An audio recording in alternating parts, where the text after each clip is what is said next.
Today we're going to do a dirty pour with acrylic ceramic paint on ceramic tiles to create pattern weights for holding down your paper pattern on your material when you're cutting it out, or holding your fabric steady as you're trying to lay it out on the table, or multiple other uses. So I want to show you a couple that I've done to give you an example of what this looks like, what this technique looks like. Here are some tiles that I've done with different colors. These are all ceramic paint. And you can see it creates a interesting pattern, and none of them are the same.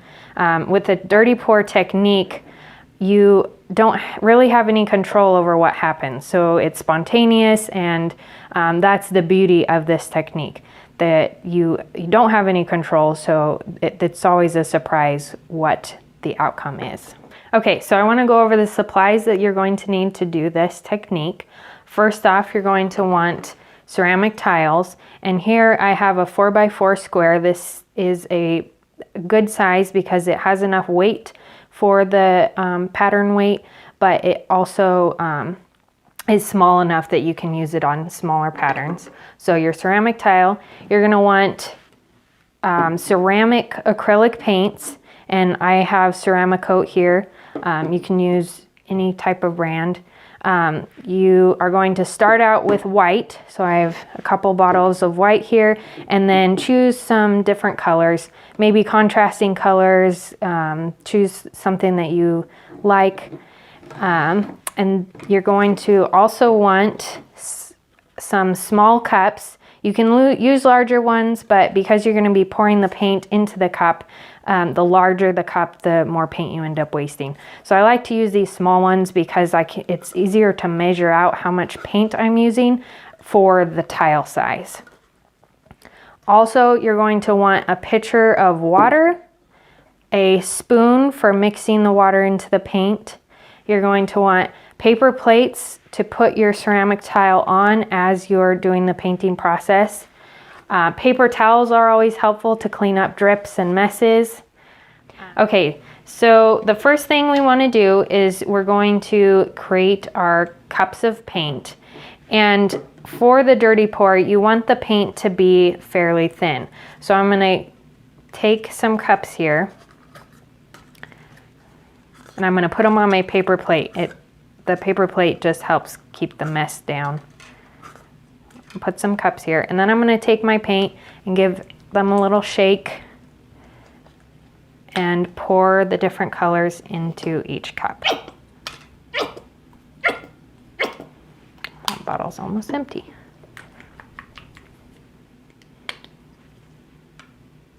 There we go.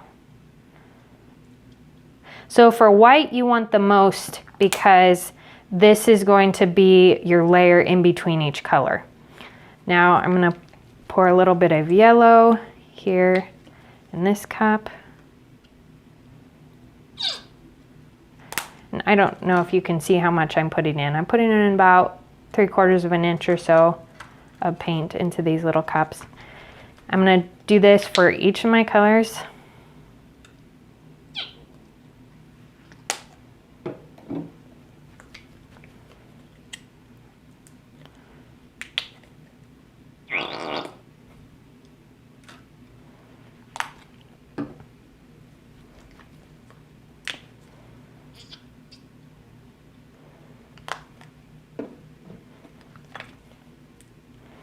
And I've already made a mess on my hands, and that's okay because I have paper towels to wipe my hands off. Let's set those aside. Grab a paper towel. The great thing is that if you get paint on something, usually the acrylic paint wipes up really well. Okay, and then I have my pitcher of water, and I'm going to pour just a little bit into each cup. Not too much, so just a little drizzle. Because you can always add more, but it's hard to get the consistency if you've added too much. This is, if you want to be super precise, is probably about 1/2 teaspoon. So now each cup has a little bit of water, and I'm going to take my spoon and I'm going to mix the water into the acrylic paint. And this takes a couple of seconds to absorb the water into the paint. So give it a pretty good stir. And you want the consistency to be fairly runny. Like that. And then you can either wash off your spoon between stirs or just wipe it off with a paper towel. Like that. I'll do this guy. Whoops.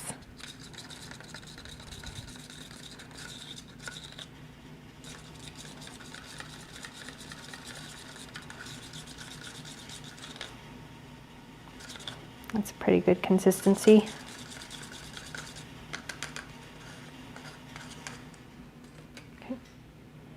Okay, so I've mixed all of my cups with paint and I've cleaned off my spoon. I'm going to set this aside and I'm going to grab a new paper plate and sit this in front of me. And I'm going to put a tile on my new paper plate. And then the next step is you're going to create your dirty pour cup. So again, one more paper plate and an empty cup. Now, to layer your dirty pour cup, you're going to do white and then a color and then white and then a color. And this is the first technique. You can play around with different layering options. You could do color on color, but I'm going to show you this one first. So I'm going to take my white and I'm going to pour a little bit of white into the bottom of my cup.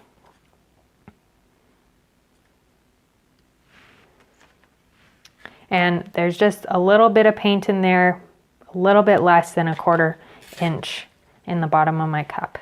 And of course it depends on your cup size too. And then I'm going to take a color and I'm going to pour the color right into the middle there. And then I'll take the white and I'll pour more white.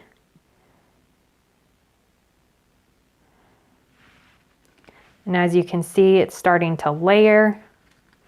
Then I'll take red, pour in some red.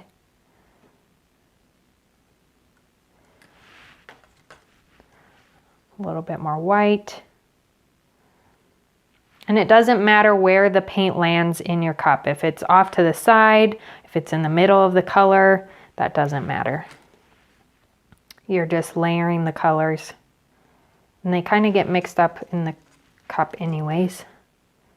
The nice thing about acrylic paint is that unlike watercolor where once it hits another color it just starts to mix and change colors, the acrylic paint stays the same. Stays the same color. Okay, so I'm just putting all the colors in here in layers. So now I have my dirty pour cup and you can see it's just layer upon layer of paint, all the different colors that I have here. And now we're going to see what happens when you dump this on your ceramic tile. So before you go to do your pour on your tile, I suggest restocking your paper towel stack so that you have those ready in case you need them. And set your cup aside for the moment. I'm going to set it up here and I'm going to pull my tile towards me. I'm going to take some white and I have a paintbrush here and I'm going to paint some white on my tile. And the reason I'm doing this before I pour my cup over it is that when it has the paint on the tile, it helps the paint that you're pouring onto it spread out. It like creates a layer of slickness that the paint you're pouring over can just spread over top. And I'm going to catch the edges here too.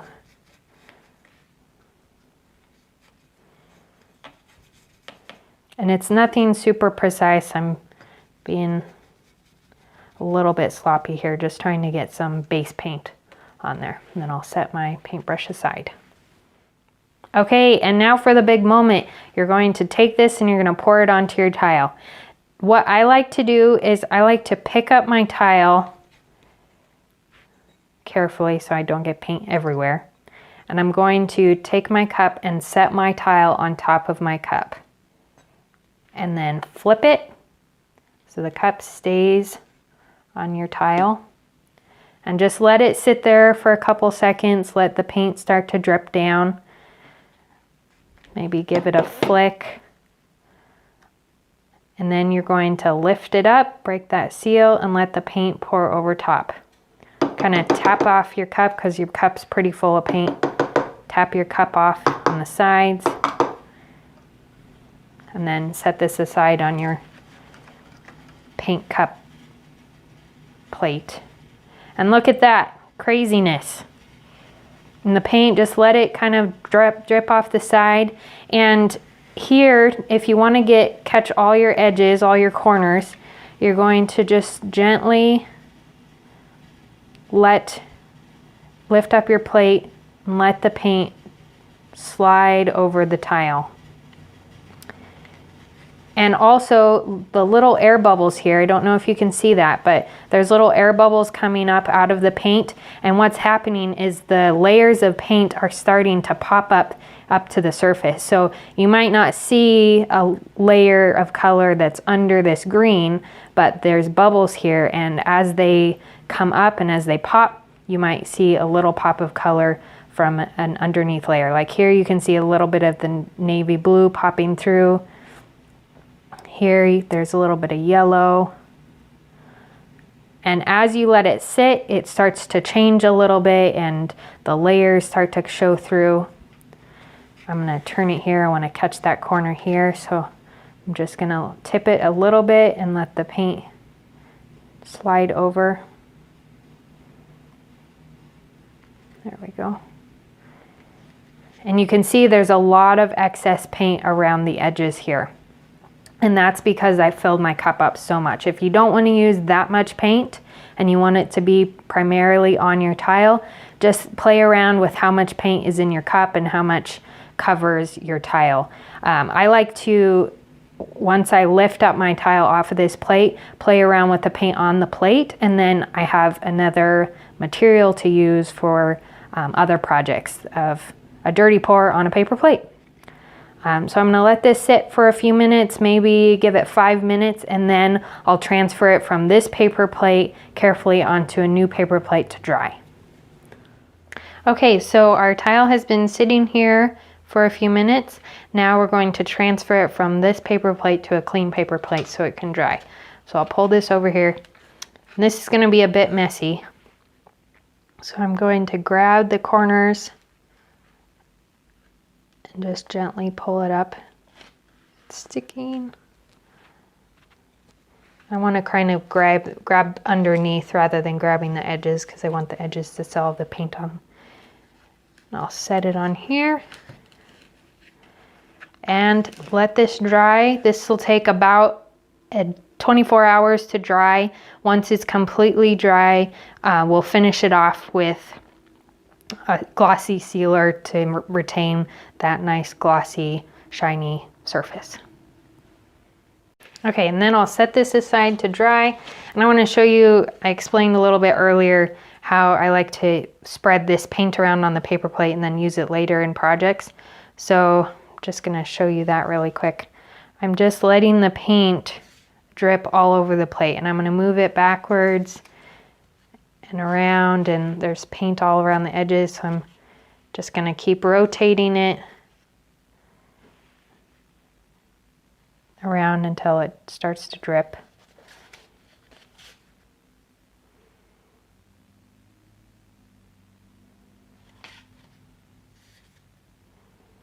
And I'll just do this until as much of the white is covered as I can get.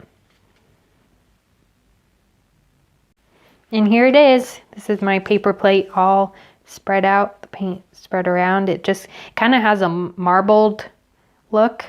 And this will be fun after it's dry. You can make gift labels, gift tags, or punch it for scrapbooking or bookmaking, any sort of craft project that you can think up. After your tile is dry, you're going to want to seal it so that the paint job stays nice, it doesn't have any chipping, and just finishes it off really nicely. And you can do that in two different ways.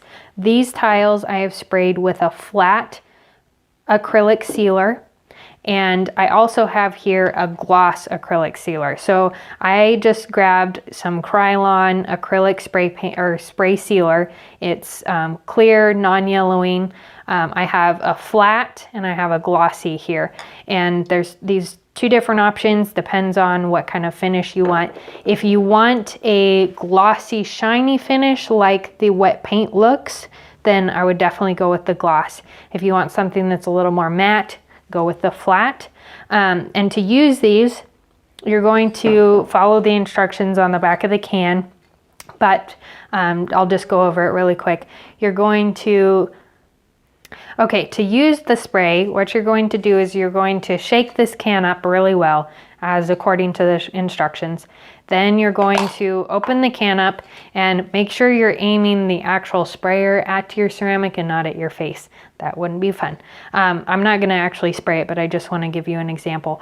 So hold your tile or put it on a flat surface or a paper plate. You probably want to do this outside. You're going to hold the can 6 to 8 inches away from your tile, and you're just going to spray over the surface of the tile.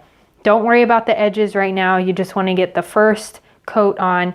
And then when you have the first coat on, you're going to set your spray can aside and you're going to let it sit for 10 minutes. Let that dry for 10 minutes.